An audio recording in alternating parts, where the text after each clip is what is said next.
Şaşırdım kaldım nasıl atsamadım. Gün kasvet gece kasvet.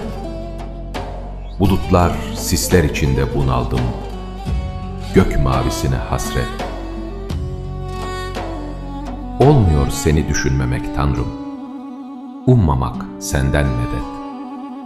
Suyun dibine vardı ayaklarım. Suyun dibinde zulmet. Kalmadı ümidin soluk ve cılız ışığında bereket. Ve ölüm kapında kişner sabırsız, bir at oldu nihayet.